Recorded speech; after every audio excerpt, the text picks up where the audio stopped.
অতি দূর সমুদ্রের পর হাল ভেঙে যে নাবিক হারায়েছে দিশা, সবুজ ঘাসের দেশ যখন সে চোখে দেখে দারুচিনি দ্বীপের ভিতর, তেমনি দেখেছি তারে অন্ধকারে।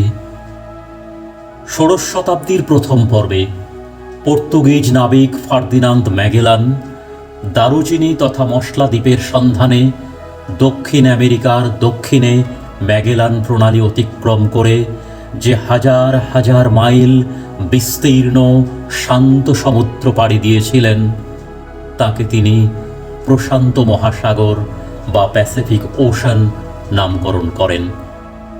তারপর থেকে আজ পর্যন্ত প্রায় ৫০০ বছর ধরে ওই সমুদ্রপথ বিশ্ব অর্থনীতি ও ভূ রাজনৈতিক প্রেক্ষাপটকে নিয়ন্ত্রণ করে চলেছে। এই পর্বে আমরা উপস্থাপন করব পৃথিবীর বৃহত্তম, সর্বাধিক গুরুত্বপূর্ণ, বৈচিত্র্যময় সমুদ্র প্রশান্ত মহাসাগরকে। আমাদের আনকো আলো চ্যানেলটি সাবস্ক্রাইব করার জন্য আপনাকে অসংখ্য ধন্যবাদ। আপনি যদি এই চ্যানেলে নতুন হন, চ্যানেলটি সাবস্ক্রাইব করার জন্য অনুরোধ করছি। প্রকৃতি, মানুষ ও সংস্কৃতি সম্পর্কে বিশদ জানতে এই চ্যানেলের অন্যান্য ভিডিওগুলি দেখার ও শোনার জন্য আহ্বান জানাই। প্রশান্ত মহাসাগর থেকে আকাশের নয়নাভিরাম চাঁদের উৎপত্তি বলে বিজ্ঞানীরা মনে করেন। কেননা নিরক্ষরেখা বরাবর প্রশান্ত মহাসাগরের যা ব্যাপ্তি, সেখানে চারটি চাঁদকে অনায়াসে ডুবিয়ে দেওয়া যায়। প্রায় ১৬.৫৪ কোটি বর্গ কিলোমিটার প্রশান্ত মহাসাগর সমগ্র পৃথিবীর মোট আয়তনের 1/3 এবং পৃথিবীর মোট জলভাগের অর্ধেক। প্রতি বছর প্রশান্ত মহাসাগর প্রায় ১৫ সেন্টিমিটার করে প্রসারিত হচ্ছে। ভূবিজ্ঞানীদের মতে প্রশান্ত মহাসাগরীয় পাতটি ক্রমশ নিমজ্জিত হওয়ার ফলে এই মহাসাগরের প্রান্তভাগের উপকূলে আগ্নেয়গিরি সংকুল, বৃত্তচাপীয় দ্বীপমালা ও দ্বীপপুঞ্জের উৎপত্তি ঘটেছে। প্রশান্ত মহাসাগরকে ঘিরে আগ্নেয়গিরির এই বেষ্টনীকে প্রশান্ত মহাসাগরীয় আগ্নেয় মেখলা বা ফায়ার রিং অফ প্যাসিফিক বলে। পৃথিবীর মোট আগ্নেয়গিরির ৭৫% এখানে রয়েছে এবং মোট ভূমিকম্পের ৯০% এই অঞ্চলে ঘটে থাকে। প্রশান্ত মহাসাগরের উল্লেখযোগ্য বৃত্তচাপীয় দ্বীপমালা বা আইল্যান্ড আর্কগুলি হল অ্যালুশিয়ান, কিউরাইল, জাপান ও ইন্দোনেশিয়া দ্বীপপুঞ্জ। ধনুকের মতো বাঁকা প্রান্তদেশযুক্ত দ্বীপগুলি হল Sakhalin, Hokkaido, Honshu, Shikoku, Kyushu, Ryukyu, Taiwan, Philippines, Sumatra, Java, Borneo, Celebes, New Guinea, Australia, Tasmania ও নিউজিল্যান্ড প্রভৃতি। প্রশান্ত মহাসাগরের অতি ক্ষুদ্র বিচ্ছিন্ন দ্বীপগুলি প্রধানত দক্ষিণ পশ্চিমে অবস্থান করে। এদেরকে প্রধানত ৩টি পৃথক পৃথক শ্রেণীতে অন্তর্ভুক্ত করা হয়। মেলানেশিয়া। গ্রিক শব্দ মেলানেশিয়ার অর্থ কালো দ্বীপপুঞ্জ। প্রশান্ত মহাসাগরের দক্ষিণ পশ্চিমে কালো চামড়ার অধিবাসীদের দ্বীপসমূহ হল Melanesia. Vanuatu, new Caledonia, Fiji প্রভৃতি এই মেলানেশিয়ার অন্তর্ভুক্ত। মাইক্রোনেশিয়া। গণনাতীত সংখ্যার অতি ক্ষুদ্র দ্বীপসমূহের পশ্চিম প্রশান্ত মহাসাগরীয় সম্মেলনকে মাইক্রোনেশিয়া বলে। Caroline, Marshall, Kiribati, Phoenix, Tuvalu, Samoa প্রভৃতি এই মাইক্রোনেশিয়ার অন্তর্গত। পলিনেশিয়া। গ্রিক শব্দ পলিনেশিয়ার অর্থ বহু দ্বীপমালা। দক্ষিণ প্রশান্ত মহাসাগর ছড়িয়ে থাকা হাজার হাজার দ্বীপসমূহকে পলিনেশিয়া বলে। লাইন দ্বীপ, কুক সোসাইটি, তুবাই, তাহাতি, মার্কুইস প্রভৃতি পলিনেশিয়ার অন্তর্গত। প্রশান্ত মহাসাগরের তলদেশে রয়েছে বিচিত্র ভূপ্রাকৃতিক গঠন ও জীববৈচিত্র্য। মহাদেশের যে অংশে মৃদু হয়ে ধীরে ধীরে মহাসাগরের জলে ডুবে যায়, সেই মহাদেশীয় অংশকে মহীসোপান বলে। পৃথিবীর সর্বাধিক মৎস্য আহরণ করা হয় এই প্রশান্ত মহাসাগরীয় অগভীর মহীসোপান অঞ্চল থেকে। এছাড়াও এই মহীসোপানে রয়েছে বিভিন্ন খনিজ, জীবাশ্ম জ্বালানি আর বহু ধাতবীয় নুড়ির সঞ্চয়। প্রশান্ত মহাসাগরের মহীঢালের প্রান্তে বৃত্তচাপীয় দ্বীপমালার পাশে গভীর সমুদ্র খাতগুলি অবস্থান করে। এই সব সামুদ্রিক খাতগুলির মধ্যে মারিয়ানা পৃথিবীর গভীরতম খাত, যার চ্যালেঞ্জার ডিপের গভীরতা 11,033 মিটার বা প্রায় 11 কিলোমিটার। বিশ্বের সর্বোচ্চ পর্বতশৃঙ্গ মাউন্ট এভারেস্টকে এখানে ডুবিয়ে দিলে তার উপরেও প্রায় 2 কিলোমিটার জল থাকবে। বিশ্ব বাণিজ্যের প্রায় সকল অপচনশীল পণ্যসমূহ সমুদ্র পথে পরিবাহিত হয়। প্রতি বছর ওই পরিমাণ 11 বিলিয়ন টন অপেক্ষা অধিক। এক্ষেত্রে প্রশান্ত মহাসাগরের ভূমিকা সর্বাধিক। প্রশান্ত মহাসাগরের পূর্ব উপকূলে আমেরিকা যুক্তরাষ্ট্র, মেক্সিকো, কানাডা এবং দক্ষিণ আমেরিকার দেশগুলির সঙ্গে পশ্চিম উপকূলের উত্তর ও দক্ষিণ কোরিয়া, জাপান, অস্ট্রেলিয়া ও দক্ষিণ পূর্ব এশিয়ার অন্যান্য দেশগুলির বাণিজ্য যাত্রা চলে। এছাড়াও এশিয়ার পূর্ব উপকূলের দেশগুলি এই সমুদ্রপথ ব্যবহার করে ভারত মহাসাগর হয়ে মধ্যপ্রাচ্য থেকে খনিজ তেল ও ইউরোপ থেকে বস্ত্র ও অন্যান্য বাণিজ্যিক পণ্য আমদানি করে।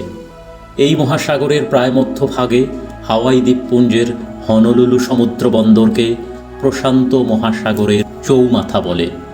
প্রশান্ত মহাসাগর পাড়ি দেওয়া সকল সমুদ্রপথ এখানে এসে মিলিত হয়েছে। এখানে এসে বাণিজ্য জাহাজগুলি কিছুদিন বিশ্রাম নেয়, নাবিকরা রসদ সংগ্রহ করে ও দীর্ঘ সমুদ্রপথের ক্লান্তি ঝরিয়ে ফেলে।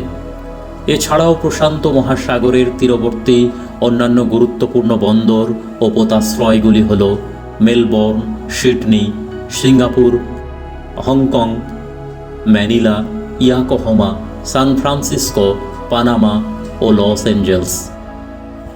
প্রশান্ত মহাসাগরের রহস্যময় বৈচিত্র্যতা মানুষকে আজও বিস্ময়ে বিহ্বল করে। কয়েক বছর অন্তর ডিসেম্বরের শেষ সপ্তাহে পেরু উপকূলের পশ্চিম দিকে মাঝে মাঝে এক উষ্ণ সামুদ্রিক স্রোতের আবির্ভাব ঘটে, যাকে এল নিনো বলে। বিশ্ব জলবায়ুতে এই এল নিনোর প্রভাব লক্ষ্য করা যায়। এল নিনোর যথার্থ কারণ আজও অধরা। এল নিনোর বিপরীত বৈশিষ্ট্যযুক্ত লা নিনা কয়েক বছর অন্তর ওই একই স্থানে বিপরীত ক্রমে প্রবাহিত হতে দেখা যায়। বিশ্ব জলবায়ুতেও এর বিপরীত প্রভাব লক্ষ্য করা যায়। এছাড়াও এল নিনোর দক্ষিণী দোলনে জাপান সমুদ্রে এক বিধ্বংসী ঝড় সৃষ্টি হয়, যাকে টাইফুন বলে। এই ক্রান্তীয় ঝড় উপকূলীয় জনজীবনকে ধ্বংস করে। উত্তর পশ্চিম প্রশান্ত মহাসাগরে টোকিওর দক্ষিণে রয়েছে এই মহাসাগরের ভয়ঙ্করতম অবস্থান। আটলান্টিকের বারমুডা ট্রায়াঙ্গেলের মতো এখানেও সমুদ্রযান ও বিমানের চিরকালের মতো হারিয়ে যাওয়া মানব সভ্যতাকে আতঙ্কিত করে। অঞ্চলটিকে তাই ডেভিলস সি বা শয়তানের সমুদ্র বা ড্রাগন ট্রায়াঙ্গেল বা ফরমুসা ট্রায়াঙ্গেল বলে। এই মহাসাগরের আলাস্কা উপসাগরে সুমেরু সাগর থেকে আসা শীতল বেরিং স্রোত এবং উষ্ণ উত্তর প্রশান্ত মহাসাগরীয় স্রোত মিলিত হয়। এখানে উভয় স্রোতের মাঝে একটি সুস্পষ্ট বিভেদ তল বা হিমপ্রাচীর লক্ষ্য করা যায়। এখানে ভিন্ন চরিত্রের বিপরীতমুখী পাশাপাশি প্রবাহমান দুটি স্রোত পরস্পর থেকে পৃথক থাকে। আজ থেকে প্রায় 1400 বছর আগে একটি বিখ্যাত ধর্মগ্রন্থে এই বিষয়টি উল্লেখ রয়েছে। অথচ ম্যাগলান মাত্র 600 বছর আগে এই প্রশান্ত মহাসাগর প্রথম অতিক্রম করেন। চিন্তাশীল ব্যক্তিদের জন্য এটি একটি চিন্তার উপকরণ। দ্বিতীয় বিশ্বযুদ্ধের সময় থেকে অক্ষশক্তি জাপানকে পর্যদস্ত করতে আমেরিকান বোমারু বিমান এই মহাসাগরের উপর দিয়ে আকাশপথে পারমাণবিক বোমা বহন করেছিল। তারপর হিরোশিমা নাগাসাকির পরিণতিতে সারা বিশ্ব মানবতা আঁতকে উঠেছিল। হাওয়াই দ্বীপের পার্ল হারবারে আমেরিকান নৌঘাঁটির উপর জাপানি আক্রমণের বদলা হিসাবে তা ছিল লঘু পাপে গুরুদণ্ডের সমান।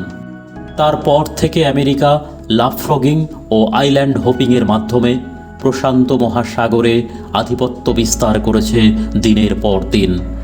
জাপান, উত্তর ও দক্ষিণ কোরিয়া, চীন প্রত্যেককেই নিজ নিজ পেশি শক্তি প্রদর্শনে প্রস্তুত। চীন সমুদ্রবক্ষে কৃত্রিম দ্বীপ তৈরি করে সামরিক ঘাঁটি নির্মাণ করেছে। জাপানের হনসু দ্বীপের একেবারে কাছে সেনকাকু দ্বীপের দখল নিয়েছে চীন। এই দ্বীপের অধিকার নিয়ে চীন ও জাপানের আস্ফালন ও পেশি প্রদর্শন মাঝে মাঝে বিশ্ব শান্তি বিঘ্নিত হয়। প্রশান্ত মহাসাগরকে ব্যবহার করা হয়েছে পারমাণবিক বোমা পরীক্ষা ক্ষেত্র হিসাবে। 1946 থেকে 1958 এই 12 বছরে আমেরিকা মার্শাল দ্বীপে 67 বার পারমাণবিক পরীক্ষা করেছে। এই বিপুল পরিমাণ তেজস্ক্রিয় বর্জ্য নিষ্ক্রান্ত হলে সামুদ্রিক জীববৈচিত্র্য ও বাস্তুরীতি যে কোনো মুহূর্তে বিপর্যয় ঘটতে পারে। সাম্প্রতিক জাপানের ফুকুশিমা নিউক্লিয় প্ল্যান্টের টাইটানিয়াম তেজস্ক্রিয় বজ্রের নির্গমন এর ভয়াবহ পরিণতি বিশ্ব বিবেক শঙ্কিত। সৃষ্টির শ্রেষ্ঠ জীব মানুষ কি নিজেদেরকে এইভাবে ধ্বংসযজ্ঞে ঠেলে দেবে? আমরা কি এই সুন্দর পৃথিবীতে এই রত্নাকর সমুদ্রকে নিজেদের কল্যাণে ব্যবহার করতে পারি না? কবি জীবনানন্দ দাশের সন্দেহ তাই যথার্থ মনে হয়। সৃষ্টির মনের কথা মনে হয় দেশ, সৃষ্টির মনের কথা আমাদেরই আন্তরিকতাতে আমাদেরই সন্দেহের ছায়াপাত টেনে এনে ব্যথা খুঁজে আনা। প্রশান্ত মহাসাগরের প্রায় মধ্যভাগে হাওয়াই দ্বীপপুঞ্জের হনলুলু সমুদ্র বন্দরকে প্রশান্ত মহাসাগরের চৌমাথা বলে। ঠিক তেমনি খ্রিস্টীয় দ্বিতীয় ও তৃতীয় শতকে পশ্চিম এশিয়ার স্থল বাণিজ্য পথের চৌমাথা ছিল জর্ডনের প্রাচীন দুর্গনগরী পেট্রা। অতীত স্থল বাণিজ্য পথের কেন্দ্রবিন্দু মরু কাফেলার এই শহরটির ধ্বংসাবশেষ মাত্র 200 বছর আগে মরু বালুকা রাশির আস্তরণ সরিয়ে আবিষ্কার করা হয়েছে।